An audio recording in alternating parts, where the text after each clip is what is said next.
Bahkan dia sempat menyinggung bahwa dirinya dikatakan tolol, bajingan tolol atau dan sebagainya. Membuat merilis beberapa menteri yang dianggapnya tidak bisa menjalankan fungsi yang sebenarnya atau barangkali tidak bisa memuaskan.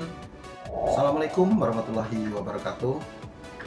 Tampaknya Presiden Prabowo serius ini dalam membersihkan kabinet-kabinetnya dari menteri-menteri yang dianggapnya tidak bisa memuaskan kepentingan rakyat yang dimaksudkannya.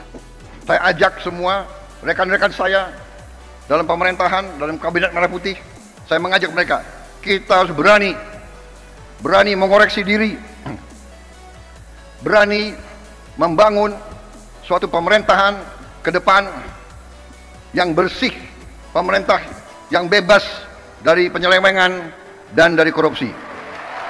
Saya sudah beri istilahnya peringatan berkali-kali. Sekarang siapa yang bandel,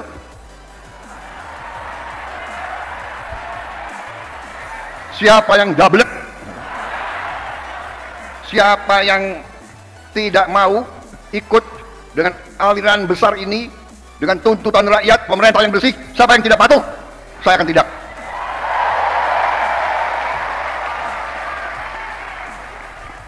Dan saudara-saudara, jangan kira kami ini bodoh. Memang ada yang mengatakan saya ini tolol, ada. Nggak apa-apa. Ada yang mengatakan saya bajingan yang tolol, ya kan? Tapi saya nggak sebut namanya, kalian sudah tahu loh. Nggak apa-apa.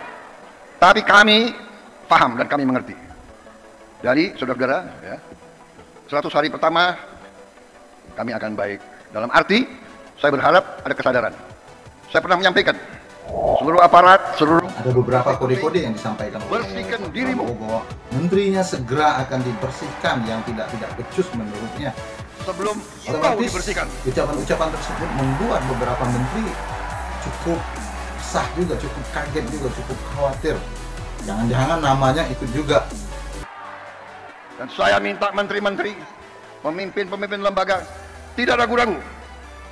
Saudara-saudara kita hanya bekerja untuk bangsa, negara, dan rakyat Indonesia. Terima kasih. Wassalamualaikum warahmatullahi wabarakatuh.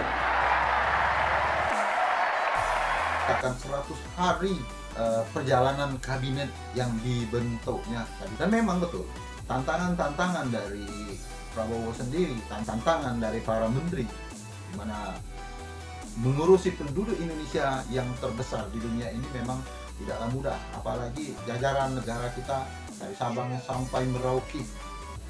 Pendapat beberapa menteri yang bakalan segera di reshuffle, apalagi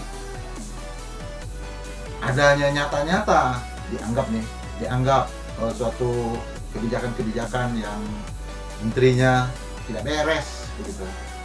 Namun daftar tadi itu baru bentuk polling ya, polling kepuasan masyarakat, dan apakah menteri-menteri ini memang benar-benar bekerja atau santai-santai saja. Bahkan dia sempat menyinggung bahwa dirinya dikatakan tolol, bajingan tolol atau dan sebagainya. Nah, itu juga sempat dilontarkannya. Dan kita mungkin sudah cukup banyak tahu bahwa bangsa kita, negara kita kadang-kala menjadi ejekan oleh negara-negara lain, ejekan dari warga-warga negara lain. Dibilang IQ 78, maksud saya IQ 78, bodoh, tolol, bahkan ribut nih. Terakhir ada keributan misalnya soal gas, mereka sudah santai-santai, kita masih gasnya ribut muter-muter nyari gas yang 3 kilo itu, teman-teman.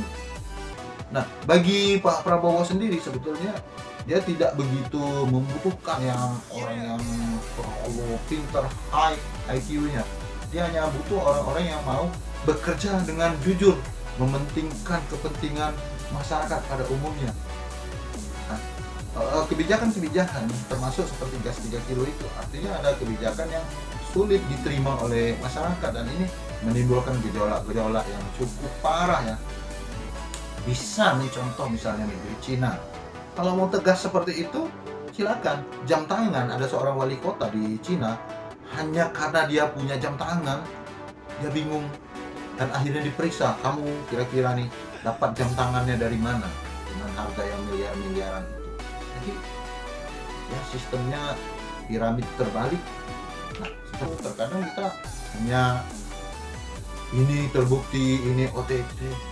Ya, jadi kita mulai dari mana?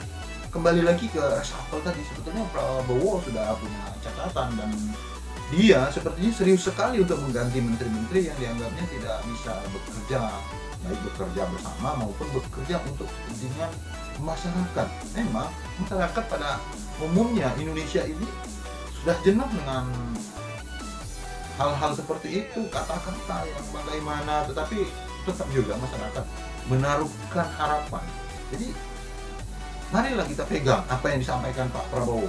Apa ya yang mau dilakukannya? Apakah betul dia mau mereshuffle? Tentu para menteri-menteri yang bekerja, yang memulai perjalanan sebagai seorang menteri sudah pasti itu gelisah. Kadang-kala namanya juga bekerja menjadi menteri, memang gajinya barangkali tidak sebesar dengan apa yang dibandingkan dengan negara-negara maju. Tetapi itulah risiko. Pak Prabowo sepertinya sangat yakin dia. 100 hari pertama, 100 hari kedua selesai itu beberapa menteri. Dan saya yakin kalau memang harus seperti itu, kita bersyukur. Mudah-mudahan kita bisa bersaing, menghindari image-image buruk dari beberapa negara-negara di luar Indonesia. Memang harus seperti itu. Kita bisa lihat saja kepentingan Amerika. Amerika mengatakan kepentingan Amerika. Ya, kita juga punya kepentingan. Misal kita pengekspor gas terbesar di dunia, nyatanya kita sendiri kesulitan. Ibu-ibu atau rumah tangga kesulitan mencari gas. Keburu kita mengekspor, tapi kita sendiri kesulitan untuk itu. Ada beberapa survei yang dilakukan oleh Center of Economic and Law Studies atau CELIAS. Mereka merilis beberapa menteri yang dianggapnya tidak bisa menjalankan fungsi yang sebenarnya atau barangkali tidak bisa memuaskan kebanyakan masyarakat Indonesia. Keyakinan kepada Pak Prabowo, selain dia mantan seorang militer, juga dia ada darah, bahkan dirinya sendiri darah seorang ekonom. Bapaknya seorang ekonom, dia sendiri seorang pebisnis. Jadi militer bercampur dengan bisnis, mudah-mudahan sebuah ketegasan bercampur dengan bagaimana caranya meningkatkan perekonomian dari kita.